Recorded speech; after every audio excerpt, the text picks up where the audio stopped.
Bismillahirrahmanirrahim. Assalamualaikum warahmatullahi wabarakatuh. Alhamdulillahirabbil alamin wassalatu wassalamu ala asyrafil anbiya'i wal mursalin wa ala alihi wa sahbihi ajma'in. Hadirin hadirat yang rahmati Allah Subhanahu wa taala.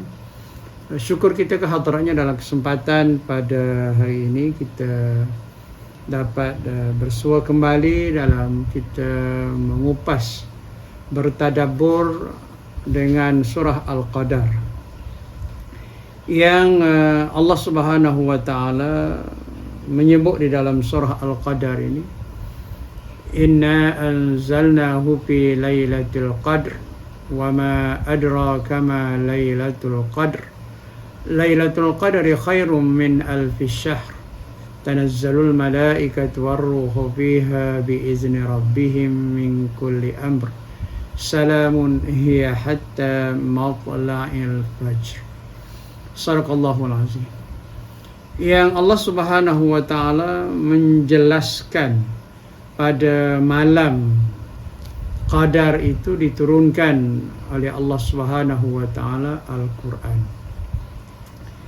Yang mana penurunan sekaligus oleh Allah Subhanahu wa taala di peringkat pertama, dan penurunan kedua secara beransur-ansur mengambil masa 23 tahun berasaskan asbab nuzulnya, sebab musabab ataupun surrounding yang ada yang berlaku pada ketika itu.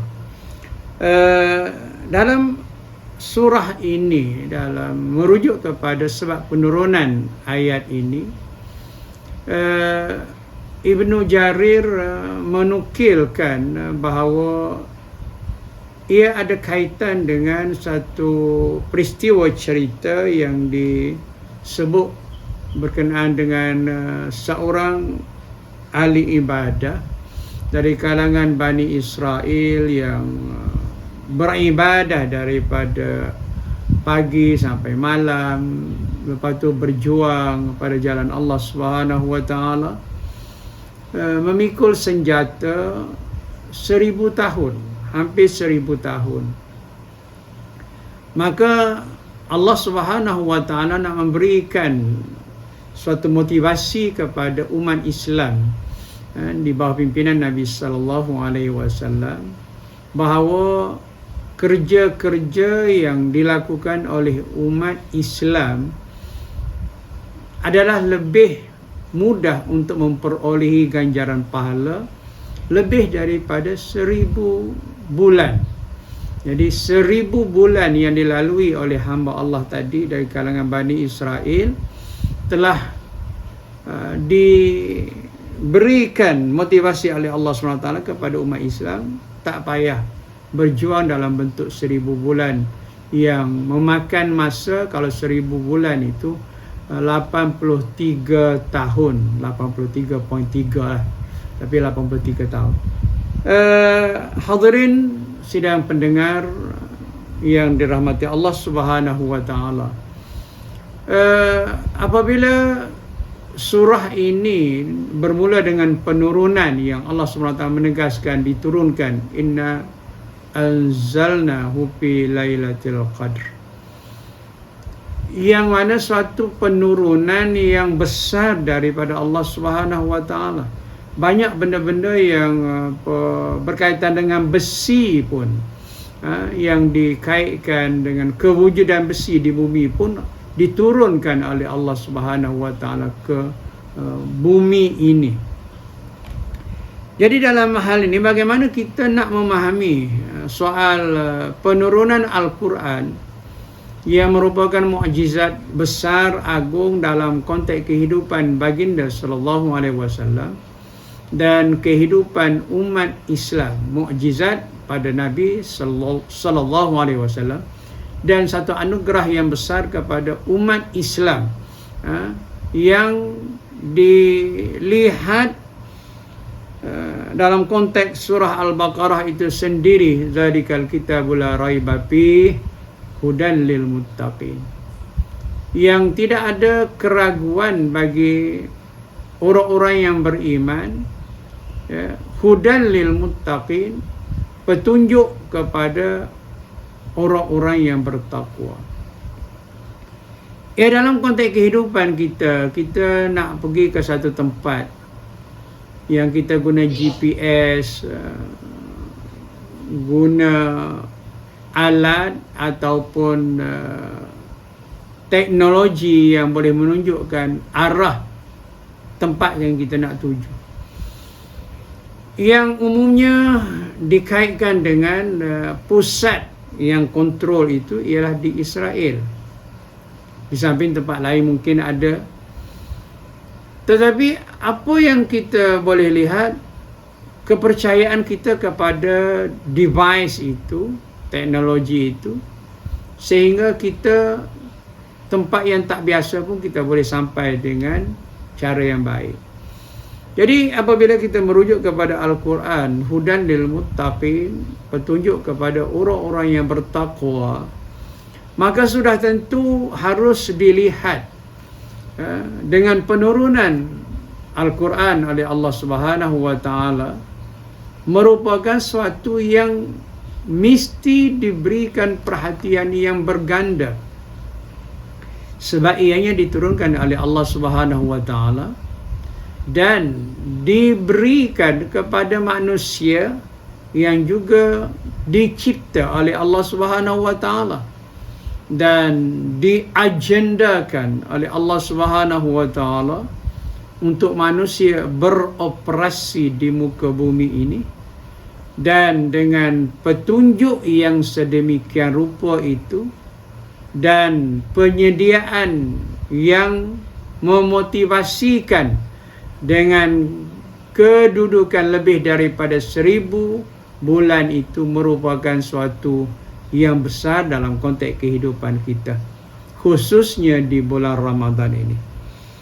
Dan apa yang disebut malam qadar, fi lailatul qadr, yang malam qadar ini hanya ada pada bulan Ramadan, yang dalam riwayat Muslim, Bukhari, Sahih Bukhari, Sahih Muslim, taharraw lailatul qadr fil ashril awakhir, ya, min Ramadan. Bersegeralah ataupun dalam konteks burulah malam Lailatul Qadar itu yang terdapat pada 10 malam terakhir dari bulan Ramadan itu. Jadi dalam hal ini sidang pendengar, penonton yang dirahmati Allah Subhanahu wa taala, bagi kita yang menerima anugerah pemberian daripada Allah Subhanahu wa taala ini, apa sikap kita sebenarnya? Kalau orang bagi hadiah kepada kita, kita cukup hormati, cukup jaga, sehingga ada di kalangan setengahnya membeli satu almari khas untuk simpan barang-barang ataupun hadiah yang diberikan kepadanya oleh orang lain. Bagaimana kita menguruskan dari segi hadiah yang dianugerahkan oleh Allah Subhanahu wa taala ini? Dan di bulan Ramadan ini yang Allah Subhanahu wa taala sebut, ya, Allah bertanya, wa ma adra kama lailatul qadr, ya, apakah kamu tahu berkenaan dengan malam qadar itu? Maknanya Allah bertanya kepada manusia, tahu tak? Allah Subhanahu wa taala tidak narrated ataupun memberikan penjelasan terus selepas disebut oleh Allah Subhanahu wa taala tentang penurunan Al-Quran itu pada malam qadar. Allah Subhanahu wa taala bertanya kepada manusia lah, secara khususnya Nabi sallallahu alaihi wasallam, ayat itu berkenaan kamu. Tetapi al-ibrah bi umumil lafz la bi khususis sabab. Ibrah pengajaran sebab Quran kepada umat Islam dan umat manusia sebenarnya, maka petunjuk yang mesti dipahami ialah kepada umat Islam seluruhnya. Jadi Allah bertanya, macam Al-Qari'ah, wa ma adraka mal Qari'ah, menceritakan hari kiamat, bertanya tentang tahu tak hari kiamat itu.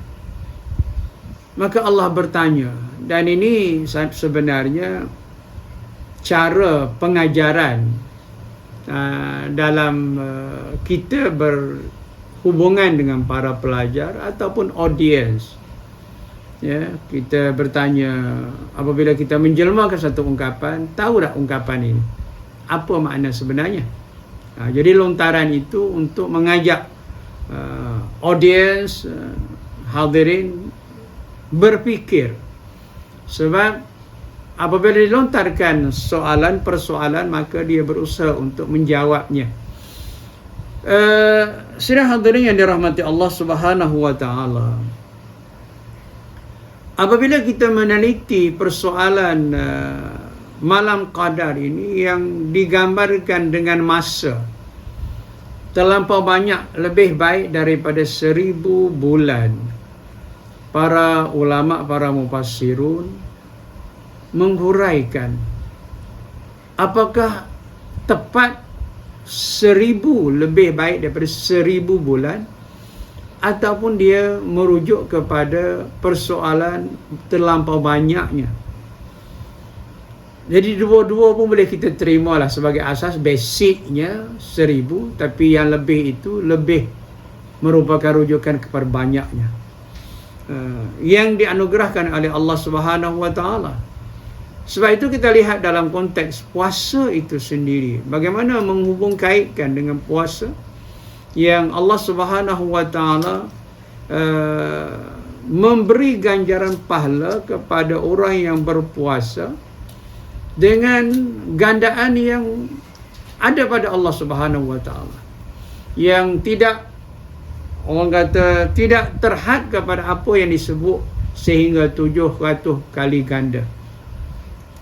Dan kalau kita menggunakan neraca 700 kali ganda, apakah 700% dengan ungkapan 700 kali ganda, perbandingan tumbuhnya 7 tangkai, setiap tangkai itu dengan perkiraan lebih daripada 1000 bulan ini, saya pun tak berani nak sebut berapa persen, berapa ratus persen, berapa ribu persen. Kalaulah satu jualan itu menawarkan potongan sehingga 70%, 90%, rasanya orang beratur nak beli barangan itu sejak malam lagi. Ada kawan dia nak beli satu rumah limited edition di satu tempat. Apabila tempat itu terhad, mereka beratur lebih dari sebelum subuh lagi, pukul 4 pagi. Tak tahulah berapa ramai yang sembahyang. Bagi kawan tu yang faham Islam, dia nak juga rumah itu, dia bawa botol air dan persediaan untuk sembahyang lah. Maknanya dalam beratur tu sampai waktu dia boleh sembahyang, sebab ada dah botol air untuk dia ambil wuduk, dan dia dapat rumah tu, alhamdulillah. Tapi yang lain dia sebut ramai tak sembahyang subuh. Apa yang kita nak sebut, maknanya walaupun tak banyak diskaun, tapi dia telah menarik perhatian begitu rupa. Ya, kita tak tahulah tempat-tempat lain, kita digambarkan ada persamaan, mana orang beratur nak dapatkan peluang yang sedemikian rupa. Maka itu dalam bentuk kebendaan. Yang ditawarkan oleh Allah Subhanahu wa taala ini bukan dalam bentuk kebendaan. Dan usaha yang sedemikian yang ditaja, saya menggunakan perkataan ditaja oleh Allah Subhanahu wa taala ini sebenarnya tidak lari daripada gagasan besar yang disebut oleh Allah Subhanahu wa taala dalam surah Shaf, yang menyebut persoalan hidup kita manusia ini adalah perniagaan. Ya ayyuhallazina amanu hal adullukum ala tijaratin tunjikum min azabin alim. Ya. Wahai orang-orang yang beriman, patutkah, perlukah untuk aku beritahukan satu perniagaan yang dapat menyelamatkan kamu daripada api neraka? Tu'minuna billahi wa rasulihi hingga akhir ayat, beriman, berjihad pada jalan Allah dan sebagainya, itu merupakan aktiviti bisnes. Maknanya life is business. Jadi kita terlibat dengan bisnes ini bukan saja menjadi buruan kita dalam aspek perniagaan yang kita nampak tukaran duit, keuntungan yang kita perolehi. Tetapi kita kena semat dalam diri kita untuk kita perolehi keuntungan yang sememangnya kita kena berniaga. Allah Subhanahu wa taala is ready buyer, yang bersedia untuk membeli daripada kita. Innallaha ashtara minal mu'minina anfusahum wa amwalahum bi anna lahumul jannah. Allah Subhanahu wa taala sebenarnya ready buyer untuk membeli daripada diri kita, daripada harta kita, dengan membalasnya, mengembalikan, menukarnya dengan syurga. Jadi tuan-tuan dan puan yang dirahmati Allah Subhanahu wa taala, oleh hal yang demikian, dalam malam-malam terakhir, 10 malam terakhir, yang Rasulullah SAW tidak memberikan penjelasan kepada kita. Kita orang Melayu ni umumnya mencari tanda-tanda malam Lailatul Qadar. Dalam sibuk-sibuk nak mencari, waktu pagi baru nampak, nampak redup, mendung, maknanya malaikat tu betul ke tu? Walaupun Allah menggambarkan tanazzalul malaikatu waruh, malaikat dan begitu juga Jibril tu dengan sayapnya yang banyak begitu, yang boleh ditafsirkan sebagai maknanya matahari terlindung. Tetapi apakah itu benar?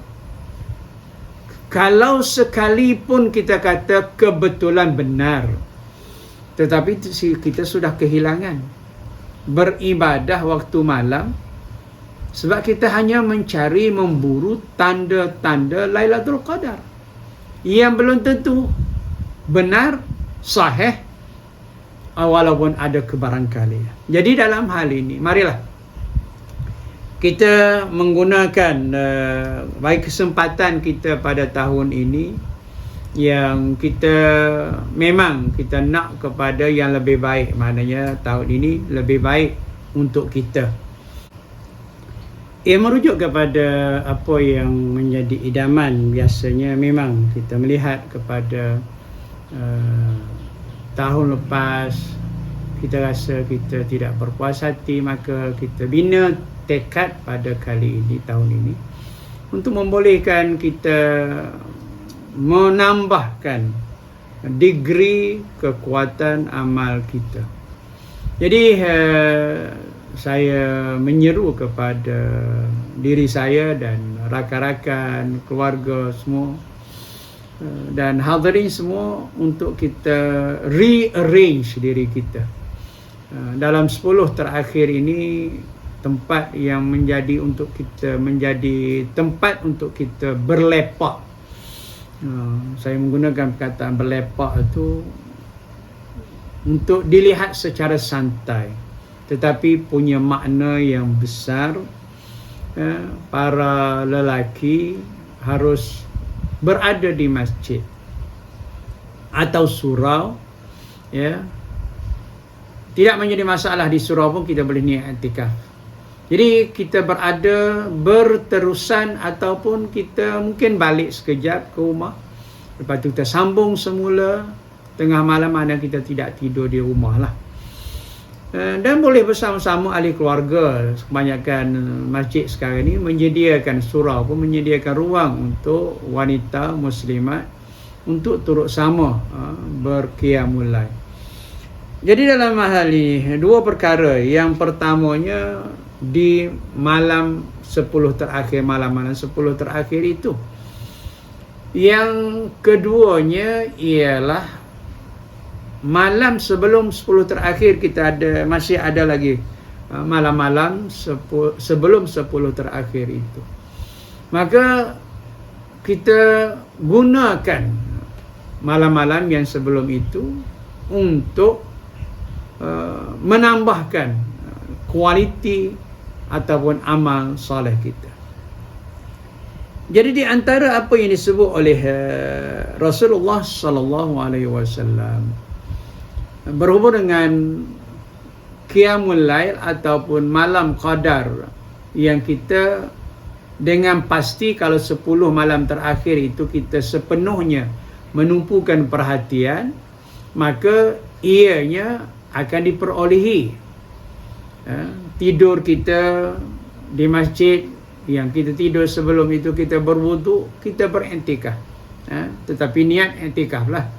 Kalau lupa niat iktikaf tu yang menyebabkan kerugian lah. Jadi apa yang disebut oleh Nabi SAW, maqama lailatul qadr, imanan wa ihtisaban ghufira lahu ma taqaddama min dzambi.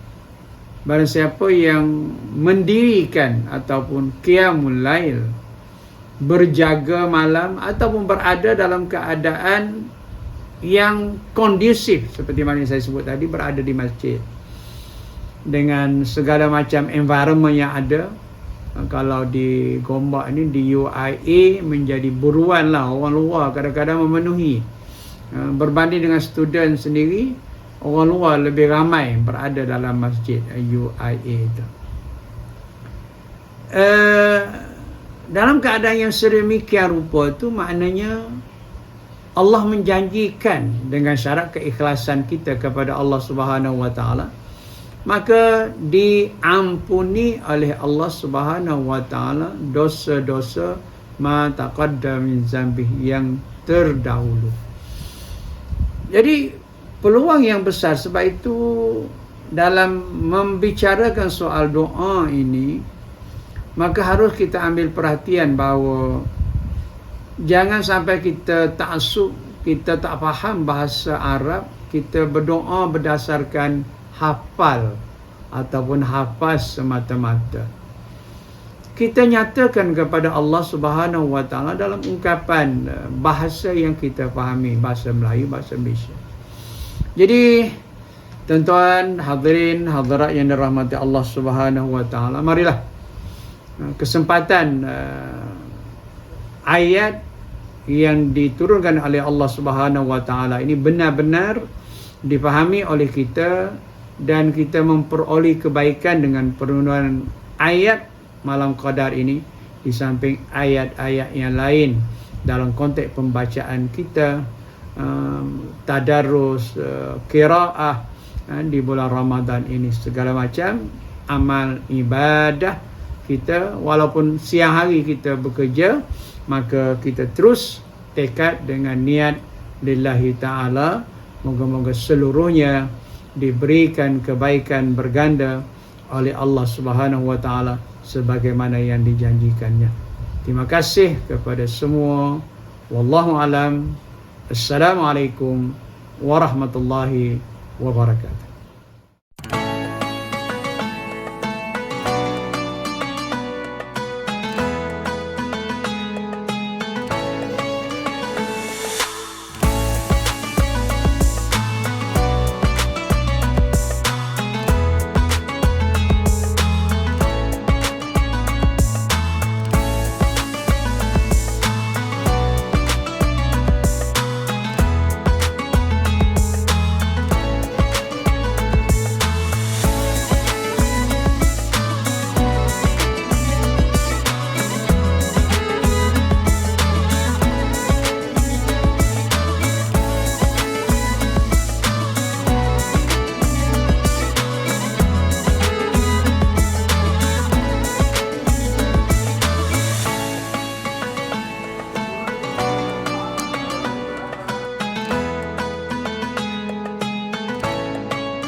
Tuan-tuan dan puan-puan sekalian, tema wadah tahun ini, bulan Ramadan ini adalah untuk membangun jil Al-Quranul Hakim, iaitu supaya Al-Quran itu dihayati untuk meningkatkan ketakwaan kita dengan pelbagaikan aktiviti-aktiviti, daripada membaca Al-Quran, membantu orang-orang miskin, dan juga bulan Ramadan adalah untuk menyantuni golongan yang amat memerlukan. Jadi saya menyeru, ayuh kita sama-sama menjayakan agenda ini dengan memperbanyakkan sumbangan kepada aktiviti membangun jil Al-Quran Al-Hakim.